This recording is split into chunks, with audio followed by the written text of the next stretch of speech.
Hello children,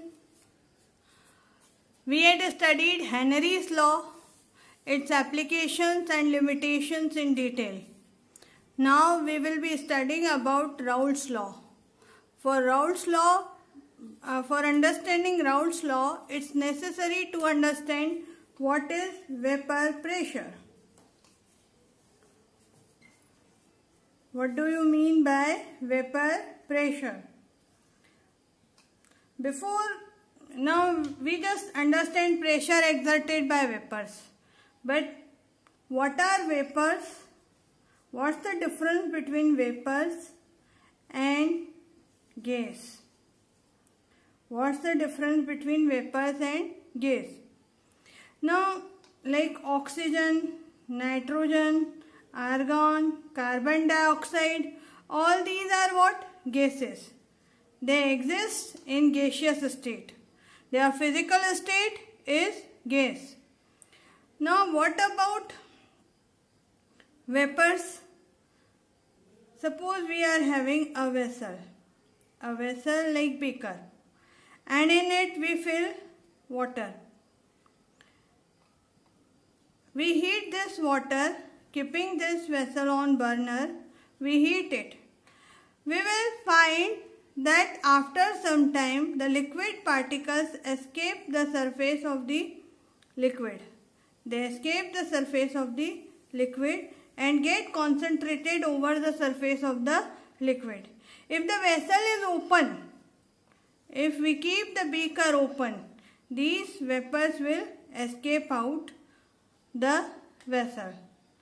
But if same beaker with water, filled with water, and is supplied heat and covered with a metal plate or a watch glass, we'll find that vapors are formed. The liquid particles escape the surface of the liquid and get concentrated over its surface.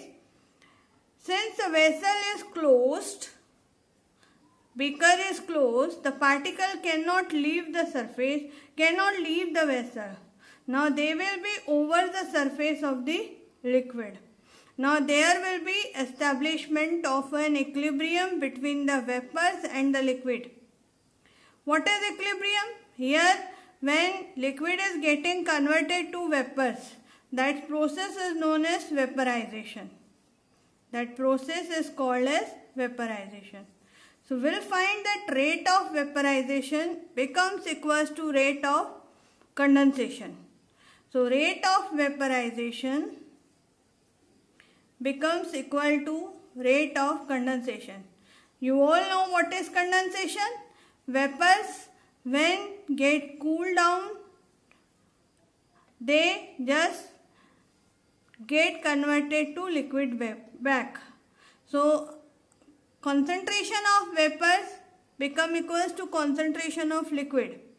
We'll find that in this state there will be a pressure exerted by the vapors over the surface of the liquid.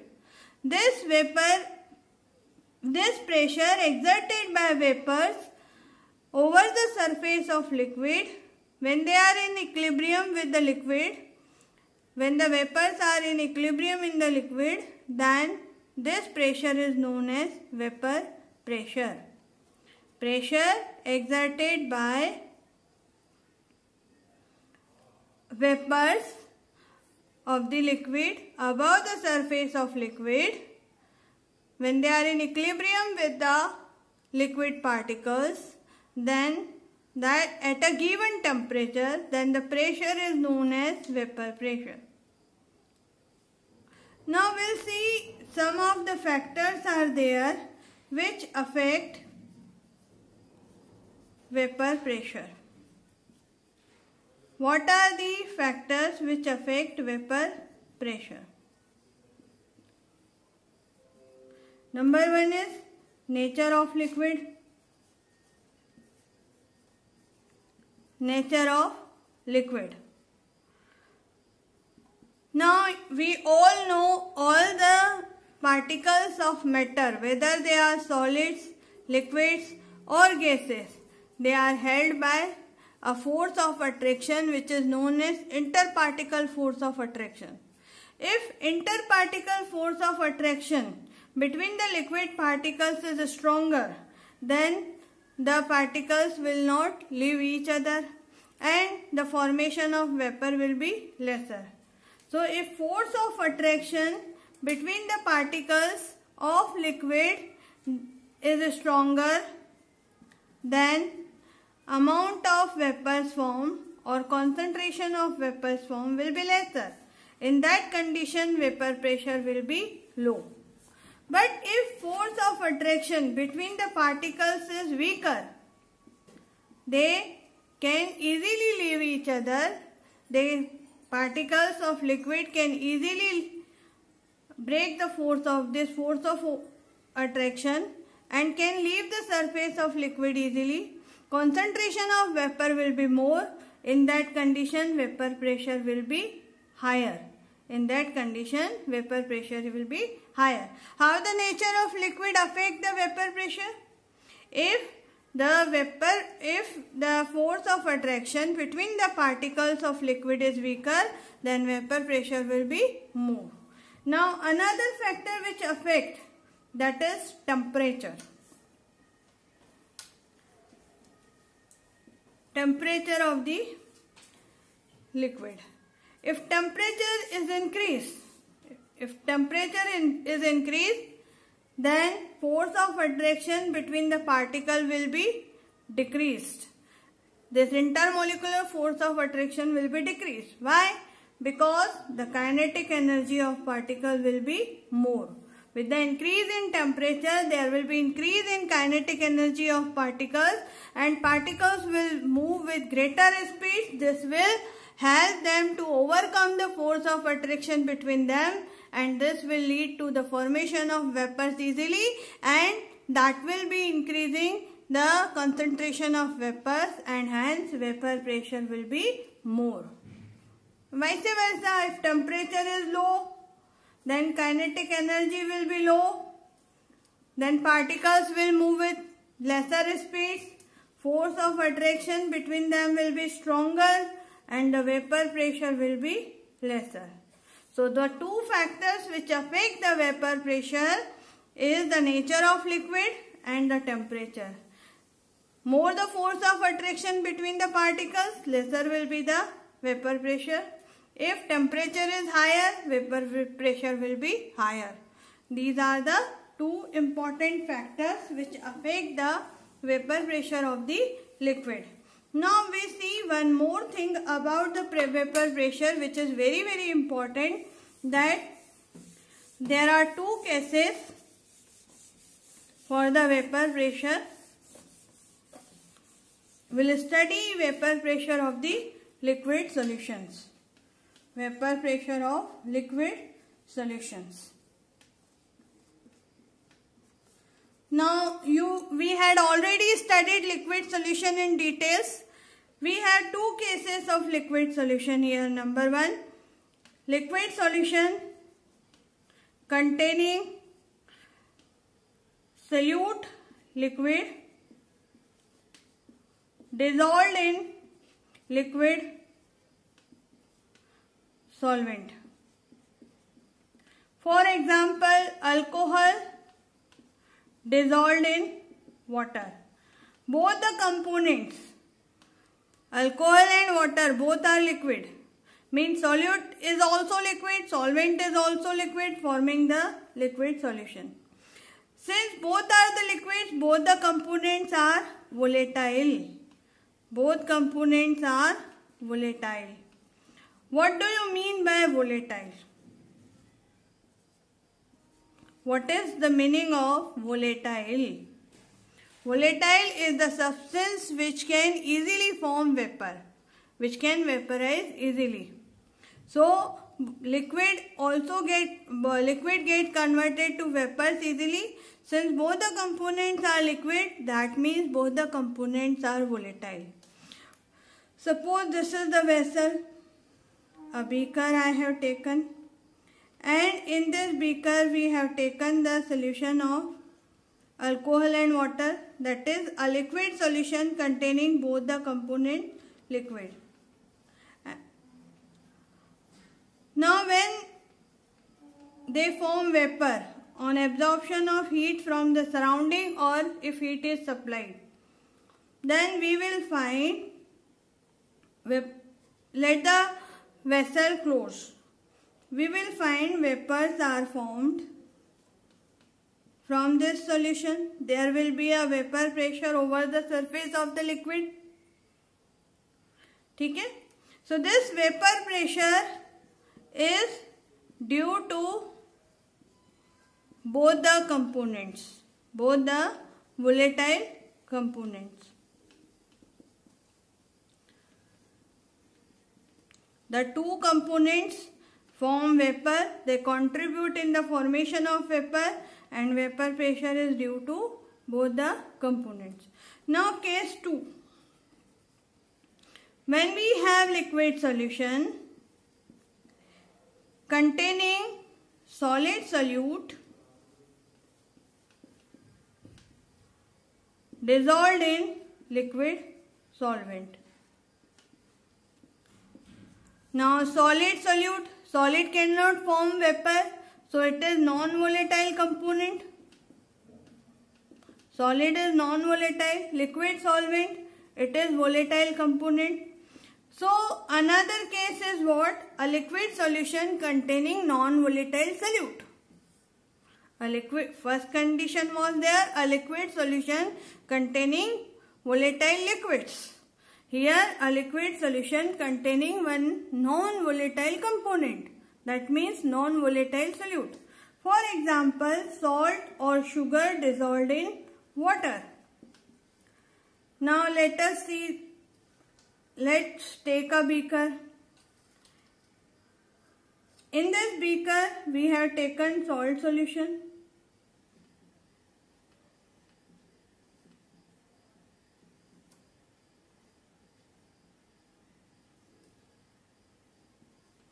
You know liquid particles have the spaces in between them in which solid particles get accommodated when we dissolve them.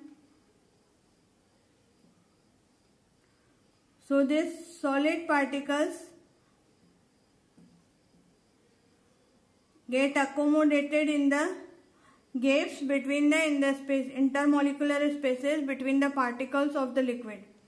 This solid circle shows it is salt or solute, non-volatile solute, that is non-volatile component, and hollow circle show it is water, or you can say any solvent in which we have added non-volatile solute, that is it is volatile component. Now let the vessel close again. We'll find that vapors are formed by only volatile component. Non-volatile component do not form the vapors.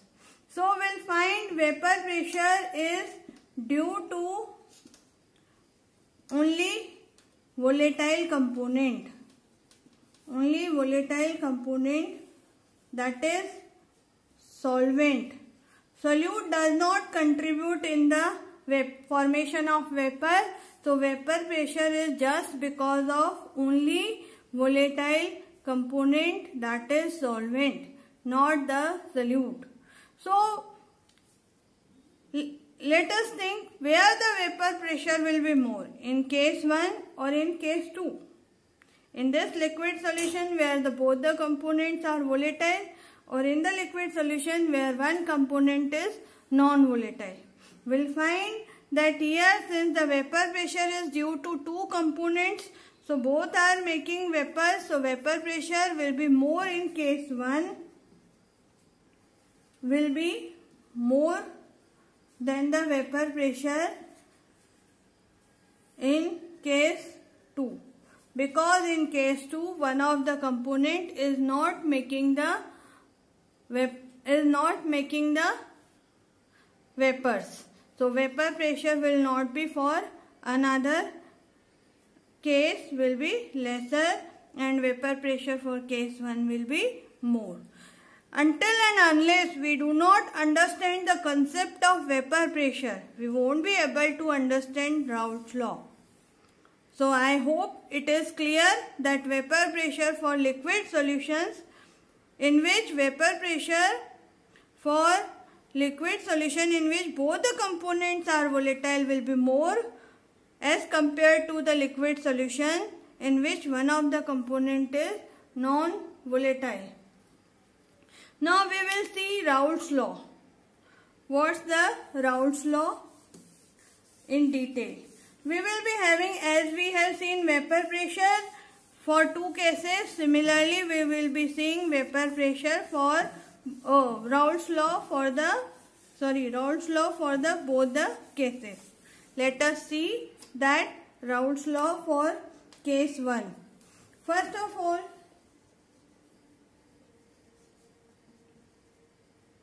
Raoult's law was given by Francois Martin Raoult. His full name was this. In 1886. Now we will see Raoult's. We will see Raoult's law for case 1. What was the case 1? For liquid solution containing volatile liquids. So here I will be writing for case 1 heading Raoult's law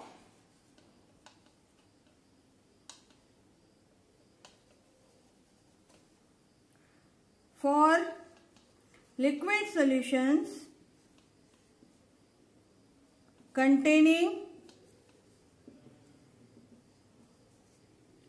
volatile liquids.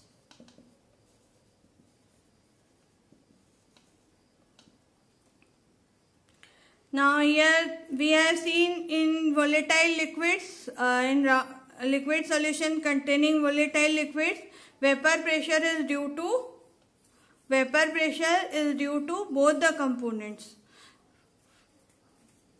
due to solute as well as solvent, because both the components are liquid and volatile. So here what does he say? A statement: at a given temperature,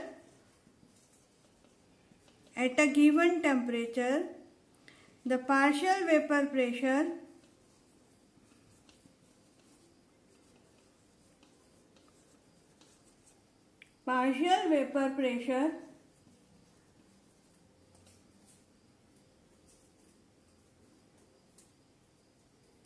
of each component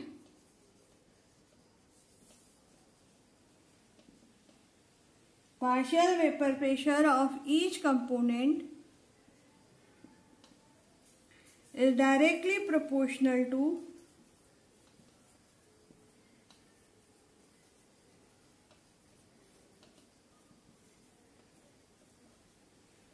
to its mole fraction.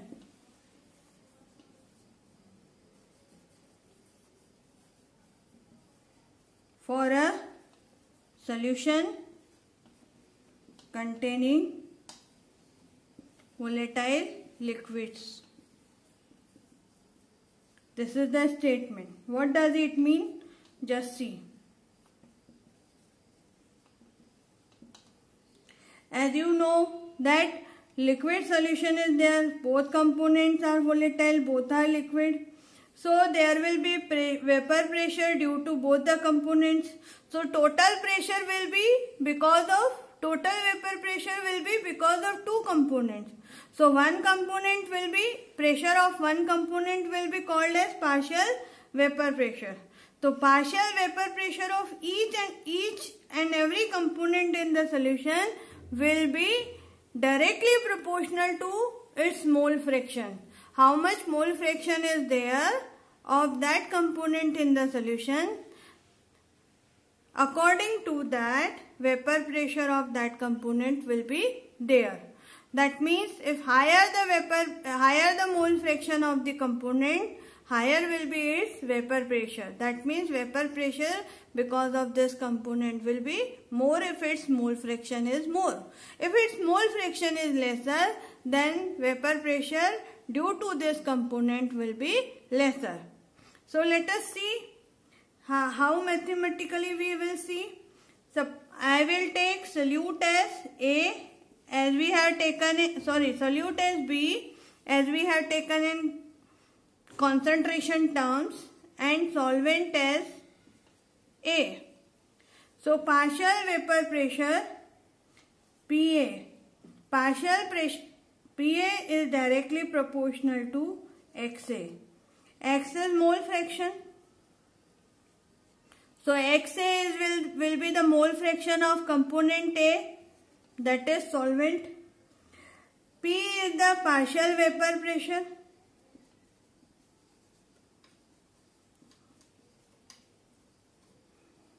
P is the partial vapor pressure.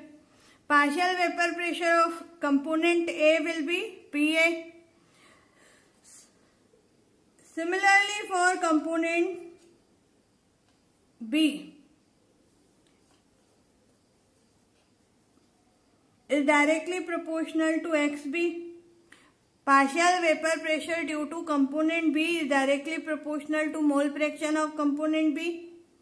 If we remove the proportionality sign, PA is equals to PA naught XA, constant, this is constant PA naught. PB equals to PB naught XB, this is again a constant.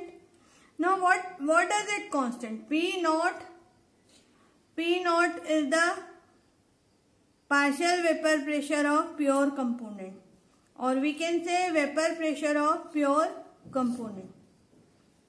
Will not say it partial, it is vapor pressure of pure component.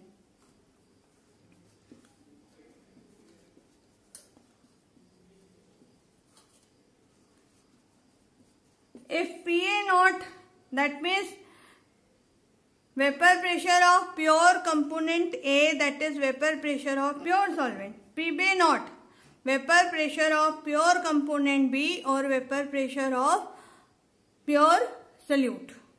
So from here Raoult's law can also be stated at a given temperature for a solution containing volatile liquids. Partial vapor pressure of each component is equals to the product of vapor pressure of pure component and its mole fraction. Partial vapor pressure of pure component and its mole fraction. So it can be stated at the given temperature the partial vapor pressure of each component in the solution containing volatile liquid is equals to the product of vapor pressure of pure component and its mole fraction. So now we will see mathematical expression and derivation for this law.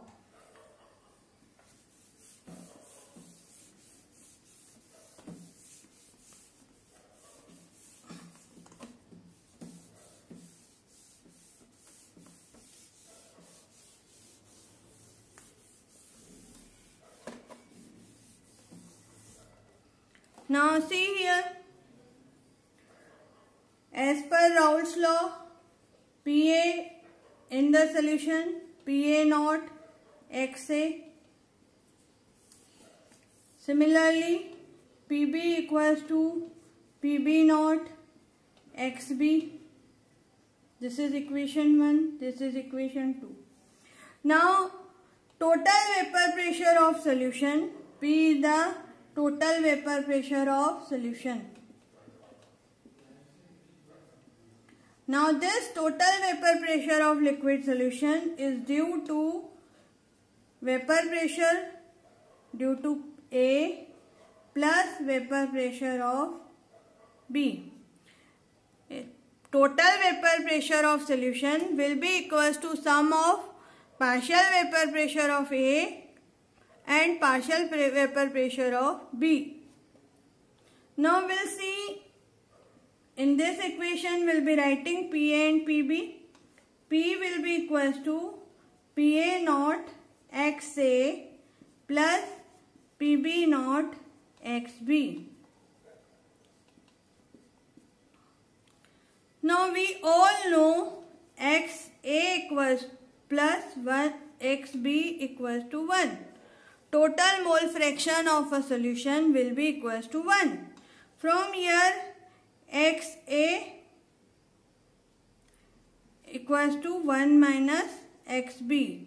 Putting value of XA in equation 4, we will get PB. Therefore, P equals to PA naught 1 minus XB plus PB naught XB.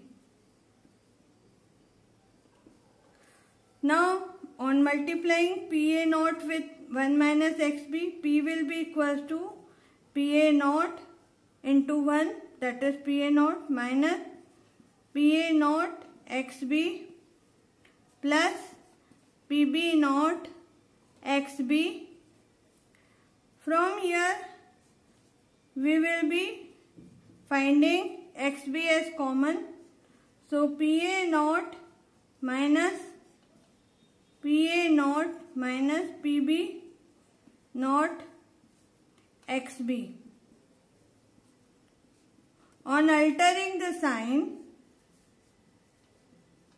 PA naught plus PB naught minus PA naught XB.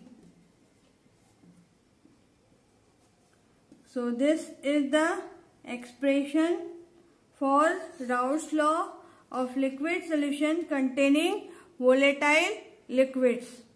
So from this we can find out two things, that total vapor pressure of solution can be related with total vapor pressure of solution,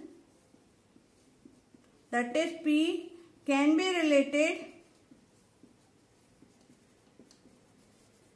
to mole fraction of any component.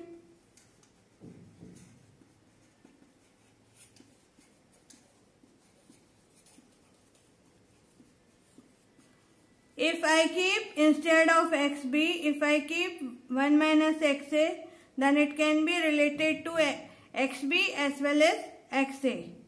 From this expression it is clear that it is related to mole fraction of XA, mole fraction of A component also, mole fraction of B component also.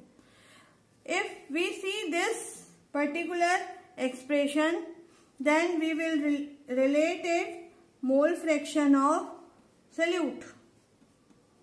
How it is related? That P is directly proportional to XB. Why P is directly proportional to XB? Because PA naught is constant, PB naught is also constant, PA naught is also constant. So these all terms are constant. So P is directly proportional to XB. Higher the mole fraction of solute, more will be the vapor pressure of the solution. Now, if we see the graphically, now one thing you know, if XA is 1, that means only solvent is there. Then vapor pressure will be equals to PA naught. That means vapor pressure of pure component. If XB is equals to 1, then vapor pressure is due to solute only. That means it is vapor pressure of pure component B. Let us see graphically also Raoult's law for this solution for case 1 containing liquid solution, containing volatile liquids.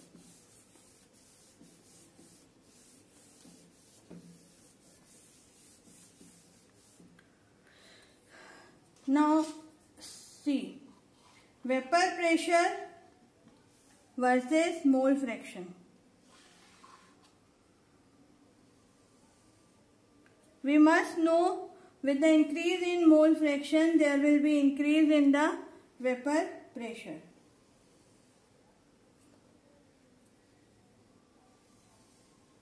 Here also vapor pressure. A graph is plotted between vapor pressure and X. That means, let us see, if I am taking vapor pressure, with the increase in vapor pressure, there will be increase in mole fraction. And there will be, if the increase in mole fraction, there will be increase in vapor pressure. So, if XA is 1, that means XB is equals to 0 because XA plus XB will be 1. If XA is 1, then whatever vapor pressure is there, that is the vapor pressure due to A, pure component A, that will be vapor PA naught. So here with the increase in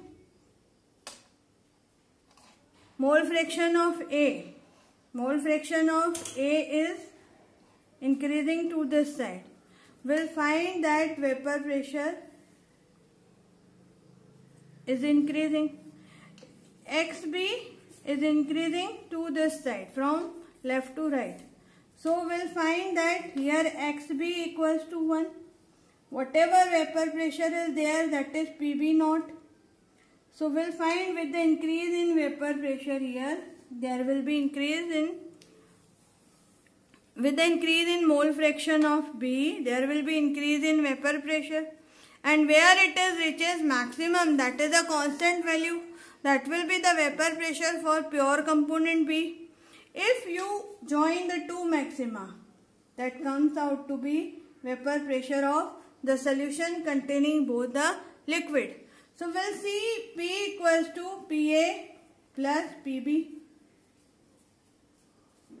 And this curve shows PA equals to PA not XA, and this shows PB equals to PB not XB. So in the solution we see that vapor pressure of a partial vapor pressure of a component is the product of vapor pressure of pure component and its mole fraction. Same is for the case for the component B. And total vapor pressure of solution is the sum of vapor pressure, partial pressure of A and partial pressure of B. So those solutions which follow Raoult's law are called as ideal solution. Now Raoult's law for case 2, that is liquid solution containing non-volatile solute, will be seeing in our next lecture. Thank you.